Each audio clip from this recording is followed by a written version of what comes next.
ചൂട് ചോറിനൊപ്പം കഴിക്കാൻ പറ്റിയ ഒരു പൊട്ടാറ്റോ ഫ്രൈയുടെ റെസിപ്പിയാണ് നമുക്ക് നോക്കാം.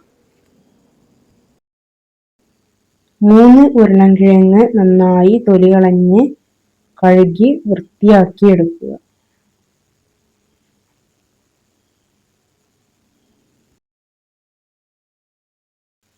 ഈ ഉരുളൻകിഴങ്ങിനെ കനം കുറച്ച് അരിഞ്ഞെടുക്കുക. കനം കുറച്ച് അരിഞ്ഞാലേ പെട്ടെന്ന് വെന്ത് കിട്ടുകയുള്ളൂ.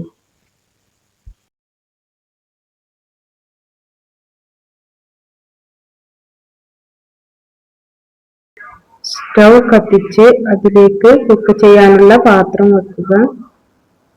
എന്നിട്ട് ചൂടാക്കി അതിലേക്കൊരു 4 ടേബിൾ സ്പൂൺ വെജിറ്റബിൾ ഓയിൽ ഒഴിക്കുക. ഓയിൽ ചൂടായാൽ തീ കുറക്കുക. ഇതിലേക്ക് 1/2 ടേബിൾ സ്പൂൺ എരിവുള്ള മുളക് പൊടിയും 1 ടേബിൾ സ്പൂൺ കാശ്മീരി മുളക് പൊടിയും ചേർക്കുക. 1/2 ടീസ്പൂൺ മഞ്ഞൾപ്പൊടി കൂടെ ചേർത്ത് നന്നായിട്ട് ഇളക്കി മൂപ്പിക്കുക. പൊടികൾ കരിഞ്ഞു പോവാതെ ശ്രദ്ധിക്കണം. കുറച്ച് ആവശ്യത്തിന് മാത്രം ഉപ്പും ചേർക്കുക. ഇതിലേക്ക് അരിഞ്ഞു വെച്ച കിഴങ്ങ് ചേർത്ത് നന്നായിട്ട് ഇളക്കി യോജിപ്പിക്കുക.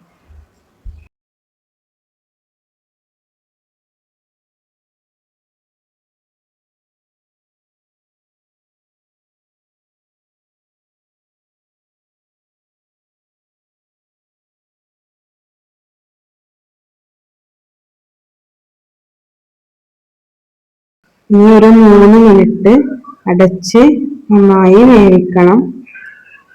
ഇതിനിടയിൽ ഒന്ന് ഇളക്കി നോക്കാൻ മറക്കരുത്.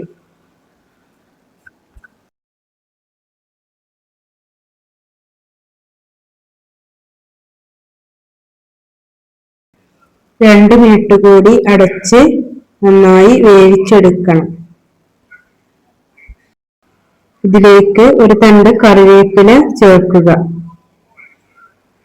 എന്നിട്ട് നന്നായിട്ട് ഇളക്കണം.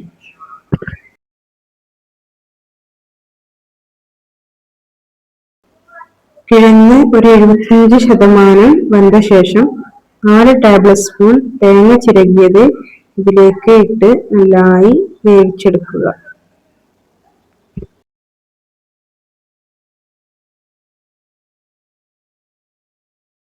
ഒരു സവാളയുടെ പകുതി അരിഞ്ഞത് ഇതിലേക്ക് ചേർത്ത് കൊടുക്കുന്നുണ്ട്.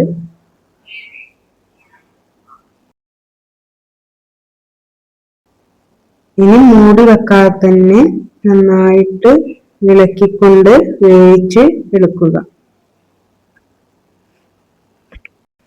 ഉരുളൻകിഴങ്ങ് മെഴുക്ക് പുരട്ടി ഇവിടെ തയ്യാറായി കഴിഞ്ഞു.